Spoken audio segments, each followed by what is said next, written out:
வணக்கம் தலைவா, அனைவருக்கும் இனிய வணக்கம். இன்றைக்கி நம்ம இந்த ஒரு வீடியோவில் எதை பற்றி பார்க்க போகிறோம் அப்படின்னு பார்த்தீங்கன்னா, தமிழக அரசு போக்குவரத்து கழகத்தில் இந்த டிஎன்எஸ்டிசியில் டிசிசியுடைய நியமனங்கள் பெண்டிங்கில் இருக்கிற டிசிசியுடைய நியமனங்கள் கேள்விக்குறியாக இருக்குது. ஸோ டிசிசியுடைய நியமனங்கள் எப்பொழுது போட இருக்காங்க, ஸோ இதை பற்றின ஒரு முழுமையான தகவலை தான் இப்பொழுது நாம் இப்போ பார்க்க போகிறோம். ஸோ நீங்கள் நம்முடைய சேனலை முதல் முறையாக பார்க்குறீங்க அப்படின்னா மறக்காமல் ஒரு சப்ஸ்கிரைப் பெல்லில் கிளிக் பண்ணி வச்சுக்கோங்க. ஸோ வாங்க வீடியோக்குள்ளே போகலாம். தமிழக அரசு போக்குவரத்து கழகத்தில் காலி பணியிடங்கள் அப்படின்றது 2026 அறிவிப்பு மிகப்பெரிய அளவில் வர இருக்குது. ஸோ கிட்டத்தட்ட 20,000 காலி பணியிடங்களில் போக்குவரத்து கழகங்களில் இந்த 2026 ஒரு பெரிய அனௌன்ஸ்மெண்ட் இருக்குது மக்களே. 20,000 காலி பணியிடங்கள். நிச்சயமாக இந்த 20,000 காலி பணியிடங்களை உங்களுக்காகவே போக்குவரத்து துறை ரெடி பண்ணிகிட்ருக்காங்க. ஸோ இதற்கு நீங்கள் செய்ய வேண்டியது என்னன்றது எல்லாமே நான் வீடியோ இறுதியில் சொல்கிறேன். அதுக்கு முன்னாடி இந்த ஆண்டு 2025 போக்குவரத்து கழகத்தில் நிகழ்ந்த சில முக்கியமான தகவல்களை பற்றி தான் இந்த ஒரு வீடியோவில் நான் இப்போ சொல்ல போகிறேன்.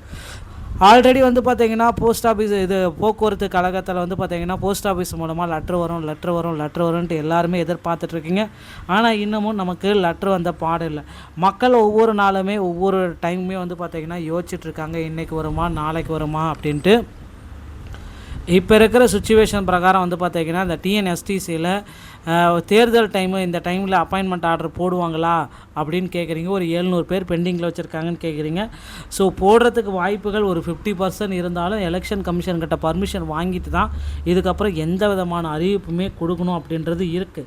ஸோ தேர்தல் நடத்தை விதிமுறைகள் அமல்படுத்துறதுனால எலெக்ஷன் கமிஷன் என்ன சொல்கிறாங்களோ அதை பேஸ் பண்ணி தான் இந்த அப்பாயின்மெண்ட்டும் நடக்கும் அப்படின்றது எல்லோர் மத்தியிலுமே ஒரு எதிர்பார்க்கப்பட்ட ஒரு தகவலாக இருக்குது.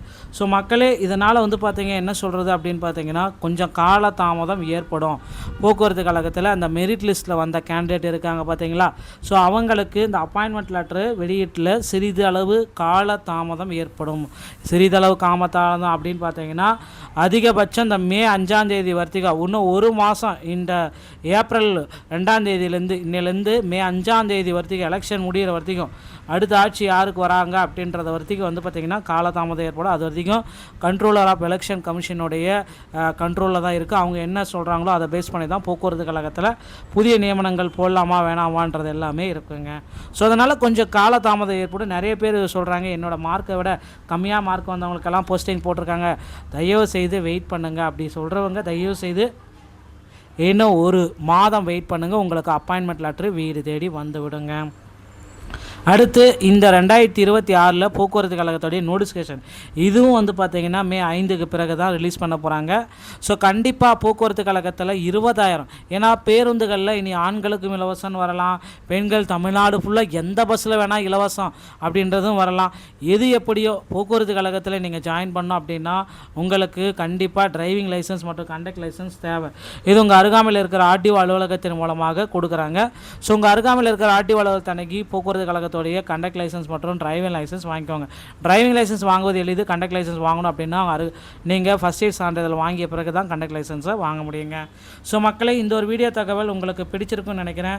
ஸோ வீடியோ பிடிச்சிருந்தால் நீங்கள் நம்முடைய சேனலோடு இணைந்திருங்கள். மீண்டும் ஒரு நல்ல தகவலோடு நான் உங்களை சந்திக்கிறேன். நன்றி, வணக்கம், தேங்க்யூ.